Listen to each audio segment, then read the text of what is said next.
Hello, Christ the King. We are continuing our series on our Anglican heritage. We're in the middle of our series focused on the English Reformation. We started this sub-series last week looking at Henry VIII and the break from Rome. Today, we're going to continue in the English Reformation by looking at Thomas Cranmer and the Book of Common Prayer. So in January of 1547, Henry VIII is on his deathbed. And so quoting here from Alan Jacobs' book on the Book of Common Prayer, he says this: "As Henry lay dying, Cranmer sat with him and held his hand. The Archbishop did not conduct any of the familiar Catholic prayers for the dying, but asked the king to make some sign that he placed his trust in Jesus Christ. Henry squeezed Cranmer's hand and then died. At the coronation of Henry's young son, Edward, Cranmer delivered a homily encouraging the new king to be like Josiah, king of Judah, who also came to the throne as a boy, but then went on to lead a revival of true religion in his country. Having so exhorted his new sovereign, Cranmer set to work." And that's our subject for today, Cranmer at work. So Henry VIII, as we saw last time, was not interested in major theological reforms of the English Church. Rather, he simply wanted to replace the Pope as head over the English Church. But when Edward VI takes the throne, he's just a boy. And the people effectively acting as regents on Edward's behalf are more committed Protestants. They're more sympathetic to the theological reforms that are taking place on the continent. And so with Edward and his Protestant guardians in power, Cranmer is able to finally bring about the theological reforms of the English Church that he had been hoping for. And so in 1549, Cranmer issues his first edition of the Book of Common Prayer. And it's imposed on the country by the Act of Uniformity. For Cranmer, if this is to be truly a book of common prayer for all England, and if it's to make clear to all of England that the break from Rome has been sealed, then it's important that everyone follow this new liturgy. And so Cranmer has Parliament pass a law, the Act of Uniformity, that requires all parishes to use the new Book of Common Prayer on pain of imprisonment if the clergy continues to follow the old Roman rite. On the positive side, this means that clergy are now allowed to marry, something that had been forbidden under the Roman rules. In 1552, Cranmer issues a second edition of the prayer book, authorized by a second Act of Uniformity. And this act also demanded that all people in England attend church services, and it expanded the reform of the liturgy. And it's these liturgical changes that I really want to focus in on for the rest of this video today. So it's interesting comparing the first two editions of Cranmer's Book of Common Prayer, because the second, 1552 edition, is considerably more Protestant in its leanings than the first prayer book of 1549. And we see this perhaps most famously in the words of administration used at the Eucharist. So in the 1549 prayer book, the words by which one is supposed to be given the consecrated host are as follows: "The body of our Lord Jesus Christ, which was given for thee." Compare that to the 1552 version, which begins, "Take and eat this in remembrance that Christ died for thee."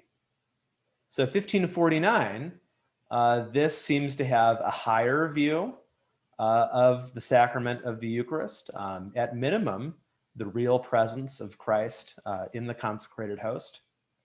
Whereas the 1552 version sounds more like the memorial or Zwinglian view, which was becoming popular on the continent. And of course, today, the Book of Common Prayer that we use combines these two. We'll talk more about that in a future video.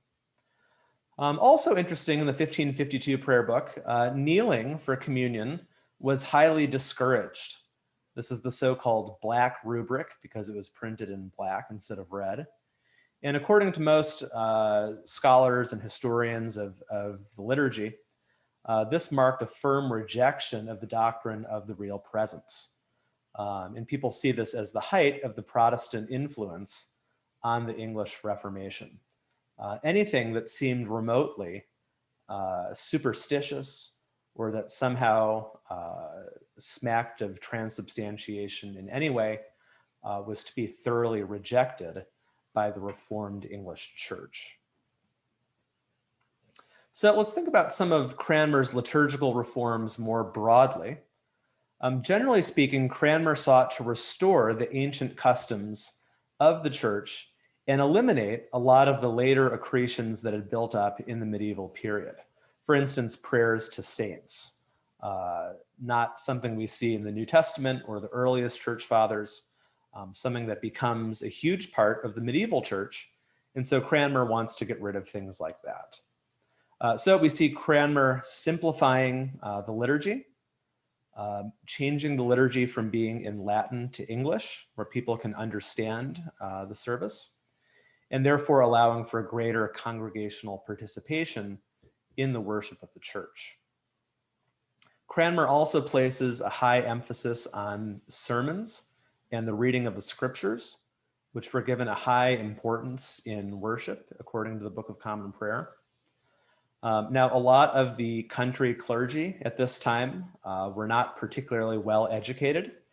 And so to help with this, Cranmer authorizes the publication of a book of homilies in 1547 that gives printed, ready to go, ready to preach homilies for those parish pastors who weren't educated enough yet to be writing their own sermons. Cranmer also provides a calendar or lectionary, including 4 readings for each service. And again, we still have a lectionary in our prayer books today. Finally, in his order for communion in 1548, Cranmer restores both elements, both the consecrated bread and wine, to the laity.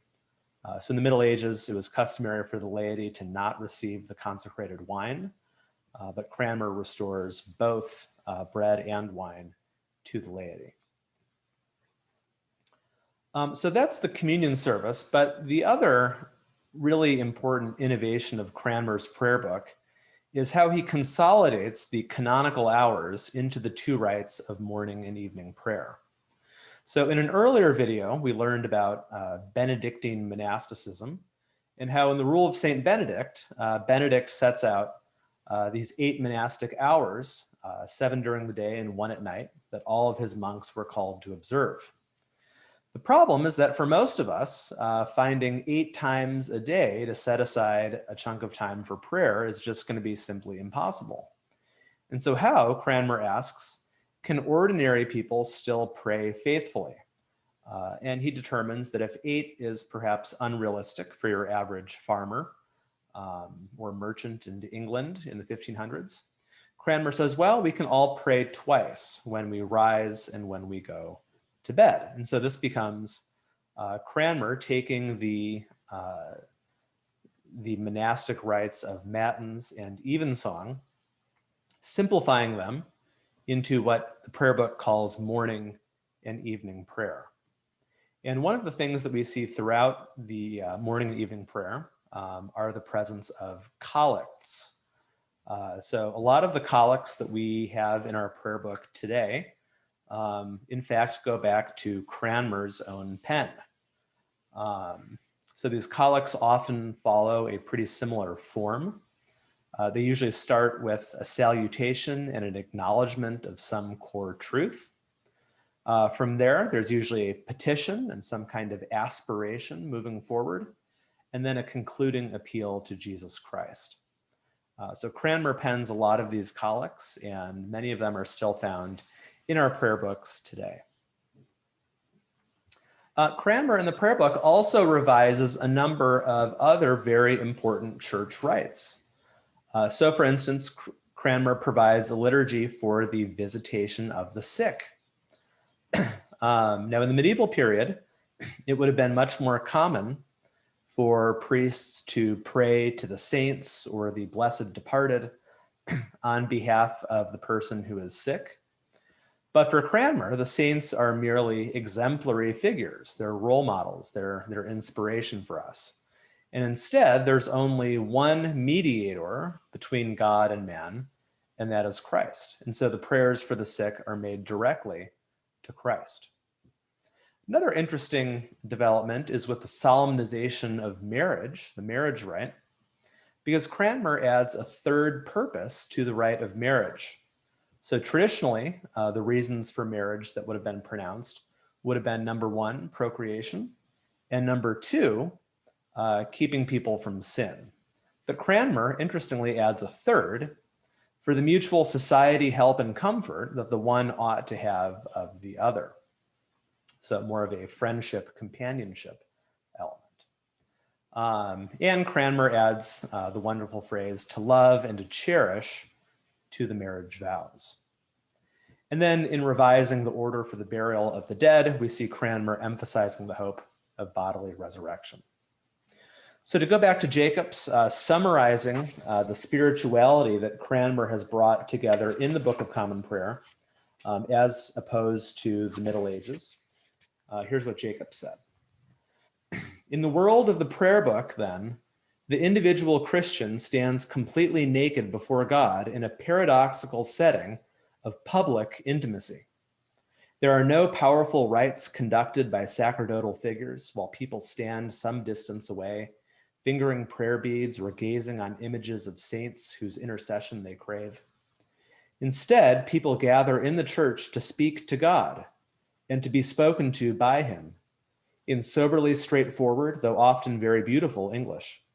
Again and again, they are reminded that there is but one mediator between God and man, Jesus Christ. None other matters, so none other is called upon. The one relevant fact is his verdict upon us, and it is by faith in him alone that we gain mercy at the time of judgment. All who stand in the church are naked before him together, exposed in public sight. And so they say, using the first person singular, but using it together, O God, make speed to save me. O Lord, make haste to help me.